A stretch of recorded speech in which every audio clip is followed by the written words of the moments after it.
India market invest mindset আপনাদের স্বাগত। যা চ্যানেল নতুন এসেছেন তাদের করলো প্লিজ চ্যানেলটাকে সাবস্ক্রাইব করবেন, লাইক করবেন, বেল আইকনটা প্রেস করবেন, তার সাথে বাটনটা প্রেস করবেন, নোটিফিকেশন সঙ্গে সঙ্গে আপনাদের কাছে গিয়ে পৌঁছাবে।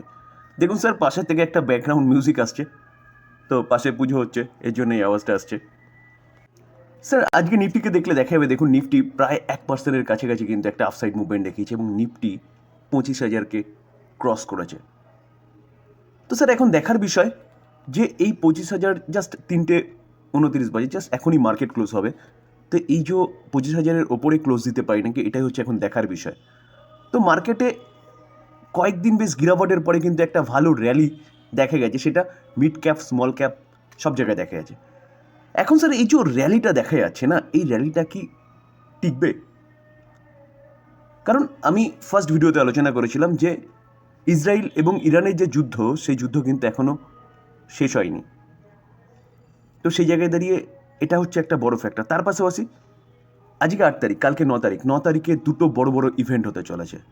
তো তার উপরেও কিন্তু আমাদের মার্কেট এবং ওয়ার্ল্ড মার্কেট ডিপেন্ড করছে কোন দিকে পারফরমেন্স দেখাবে। তো একটা নিউজ আমাদের ভারতের মার্কেট থেকে, যেটা মার্কেট চলাকালীনই পাওয়া যাবে, এটা কিন্তু ব্যাপক বড় নিউজ আমাদের মার্কেটের জন্য। তার পাশাপাশি মার্কেট ক্লোজ হয়ে যাওয়ার পরে 5:30 নাগাদ আরেকটা নিউজ পাওয়া যাবে, সেটা ওয়ার্ল্ড মার্কেট ইউএস থেকে আসছে, তো ওয়ার্ল্ড মার্কেটকে ইম্প্যাক্ট করবে। তো দেখার বিষয় যে ওই দুটো নিউজ কীভাবে আসে, কীরকম আসে এবং কীরকমভাবে মার্কেটকে ইম্প্যাক্ট করে। তো চলুন দেখে নিই দুটো নিউজ কী নিউজ। স্যার 7 তারিখ থেকে, অর্থাৎ 7 অক্টোবর থেকে 9 অক্টোবর পর্যন্ত কিন্তু এমপিসি মনিটারি পলিসির হচ্ছে মিটিং চলছে। তো যেখানে ইউএসের এফএমসি, সেরকম আমাদের এখানে কিন্তু এমপিসির মিটিং, এবং সেই মিটিংয়ের আউটকাম কবে আসতে চলেছে? 9 তারিখে। তো এই 9 তারিখে আমাদের আরবিআইয়ের যে প্রধান, অর্থাৎ শক্তিকান্তা দাস, তিনি কি করবেন? রেট কাট করবেন নাকি রেটকে সেরকমই রাখবেন? তো এখন এটাই হচ্ছে সবচেয়ে বড় নিউজ। রেট কাট করলে আমরা জানি কি, রেট কাট করলে লিকুইডিটি বাড়ে মার্কেটে, লোন সস্তায় হয়, তো আলটিমেটলি বিজনেসের জন্য ভালো হয়। তো বিজনেসের জন্য ভালো মানে বলতে পারেন যে ইকুইটি মার্কেটের জন্য ভালো হয়। তো রেট কাট যদি করে তাহলে আমাদের মার্কেটে কিন্তু ব্যাপক একটা র্যালি কালকে এক্সপেক্ট করা যেতে পারে। আর যদি রেট কাট না করে, সিমিলার ওয়েতে যে র্যালিটা আজকে দেখেছি, সেই র্যালিটা কিন্তু কালকে নেগেটিভ দিকেও দেখাতে পারে। তো স্যার এখন দেখার বিষয় ডিউরিং মার্কেটেই আসবে যে আরবিআই কি করছে, বা আরবিআইয়ের যে প্রধান আমাদের গভর্নর শক্তিকান্ত দাস কি বলছে, তার উপর কিন্তু এখন টোটালটাই ডিপেন্ড করছে মার্কেট এখান থেকে কোন দিকে মুভমেন্ট করতে পারে। তো স্যার কালকে অবশ্যই মাথায় রাখবেন, এবং এই চ্যানেলের সাথে যুক্ত থাকলে কিন্তু সঠিক সময় সঠিক আপডেটটা আপনার কাছে গিয়ে পৌঁছে যাবে। স্যার আমরা দেখেছিলাম যে আমেরিকায় এফওএমসির মিটিং হয়েছিল, তো ফেডারেল ওপেন মার্কেট কমিটির মিটিং হয়েছিল, এবং সেখানে তারা কি করেছিল, 50 বেসিস পয়েন্ট রেট কাট করেছে। তো স্যার 50 বেসিস পয়েন্ট রেট কাট করেছে, এটা একটা ভালো নিউজ। তো তার পাশাপাশি এফওএমসির মিটিংয়ে কি হয়েছে ডিটেলসটা পাওয়ার জন্য কিন্তু তার মিনিটস জারি করা হয়। তো সেই মিনিটস কবে জারি হবে দেখুন, তারিখটা দেখে নিন, কবে? 9 অক্টোবর, অর্থাৎ 9 অক্টোবর কিন্তু 9 অক্টোবর কবে? আজকে 8 অক্টোবর, কালকে 9 অক্টোবর। তো কালকে কিন্তু আমরা রিটেনে পাবো এফএমসির মিটিংয়ে কি হয়েছে, রেট কাট হয়েছে, কে সাপোর্ট করেছে, কে কী বলেছে, টোটাল জিনিসটা কিন্তু আমরা পেতে চলেছি 9 অক্টোবর। তো এটাও, এই ডেটটা বা এই যে ইভেন্টটা হতে চলেছে 9 অক্টোবর, এই ইভেন্টটাও কিন্তু আমাদের মার্কেটের জন্য খুব ইম্পর্টেন্ট। আমাদের মার্কেট তথা ইউএসের মার্কেট এবং ওয়ার্ল্ড মার্কেট, কারণ অলরেডি কিন্তু বলতে পারেন যে একটা প্রেশার সব জায়গায় রয়েছে, ওয়ার্ল্ড মার্কেট সহ ইন্ডিয়ান মার্কেটে, কারণ যুদ্ধের জন্যে। তো সেই জায়গায় দাঁড়িয়ে এই ডেটাগুলো যদি একটু নেগেটিভ আসে বা কোথাও যদি একটু খটোমটো দেখা যায়, তাহলে কিন্তু মার্কেট আবারও পড়তে পারে। তো কালকের এই যে মিনিটস, এই মিনিটসের উপরও কিন্তু ডিপেন্ড করছে মার্কেট কোন দিকে মুভমেন্ট করবে, যদিও বা এই মিনিটস হচ্ছে 5:30টার দিকে পাওয়া যাবে।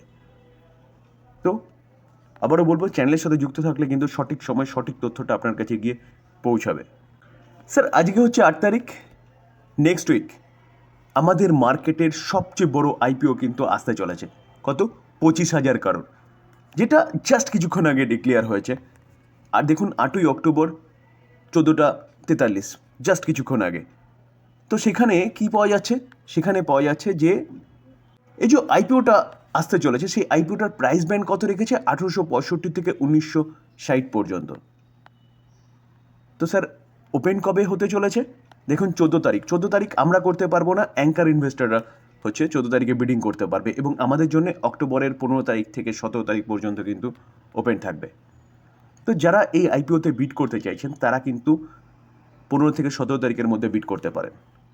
তো আরও ডিটেলস যখন আসবে তখন কিন্তু আমরা ডিটেলসটা নিয়ে আলোচনা করব। দেখুন হুন্ডাই মোটর বলার কিছু নেই, আমাদের ইন্ডিয়ান মার্কেটের যতগুলো প্যাসেঞ্জার ভেহিকেলস আছে তার মধ্যে নাম্বার 2 হচ্ছে এই হুন্ডাই মোটর, যেটা প্রায় 17% মার্কেট শেয়ার কিন্তু ক্যাপচার করে রেখেছে প্রাইভেট ভেহিকেলসে, যেখানে মারুতি নাম্বার 1 42%, তারপরে হুন্ডাই মোটর, তারপরে টাটা রয়েছে, আদার্স কোম্পানিগুলো রয়েছে।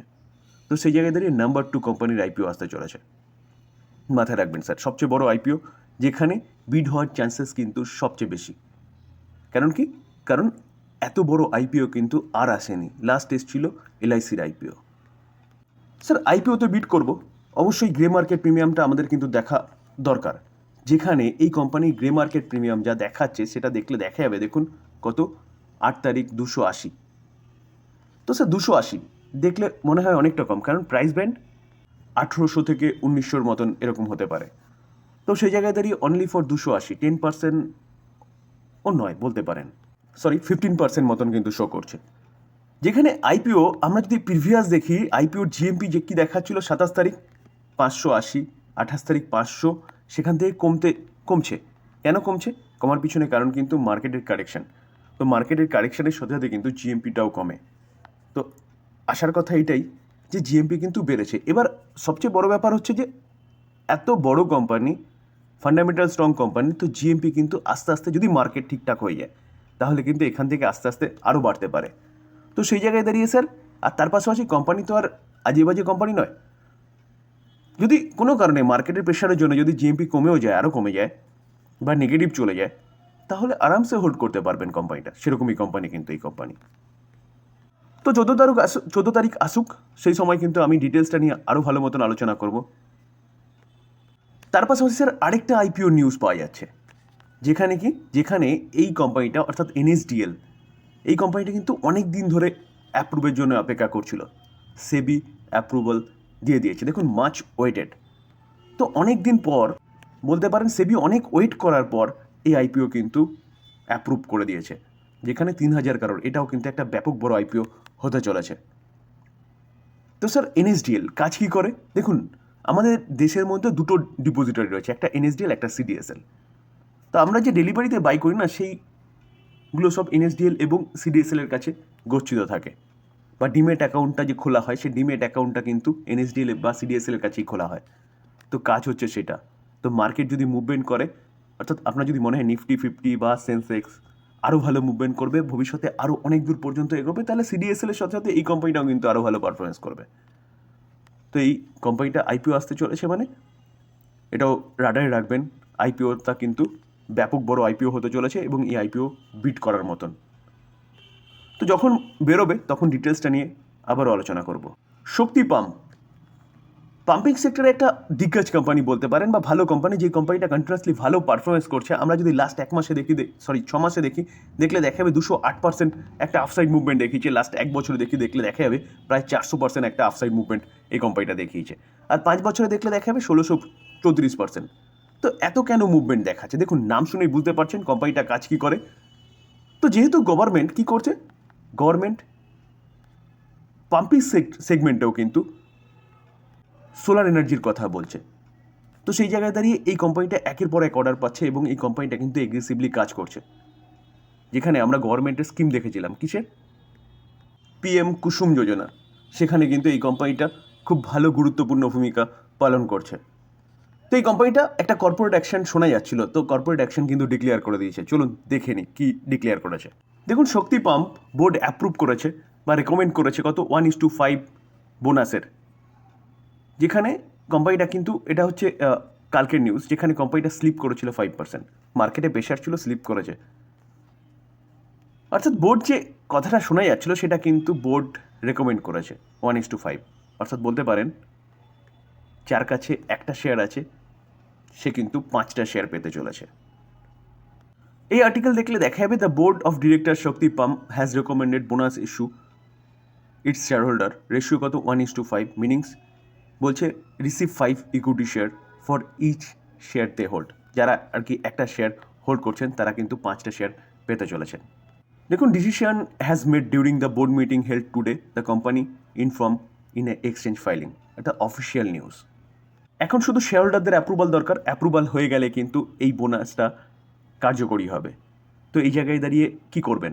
কোম্পানি ভালো কোম্পানি, এই কোম্পানি নিয়ে আপনি চিন্তাভাবনা করতে পারেন লং টার্মের জন্য, বা আপনি বোনাসের পরেও কিন্তু এই কোম্পানি নিয়ে চিন্তাভাবনা করতে পারেন, কারণ গভর্নমেন্ট যেভাবে কাজ করছে ফার্মিং নিয়ে, সেভাবে কিন্তু এই কোম্পানিটা এখান থেকে আরও ভালো মুভমেন্ট দেখাতে পারে। আলোচনা এই পর্যন্ত। যদি আলোচনা ভালো লাগে, যা চ্যানেল নতুন এসেছেন তাদের কোনো প্লিজ চ্যানেলটাকে সাবস্ক্রাইব করবেন, লাইক করবেন, বেল আইকনটা প্রেস করবেন, তার সাথে অল বাটনটা প্রেস করবেন, নোটিফিকেশন সঙ্গে সঙ্গে আপনাদের কাছে গিয়ে পৌঁছাবে। থ্যাংক ইউ, ভালো থাকবেন।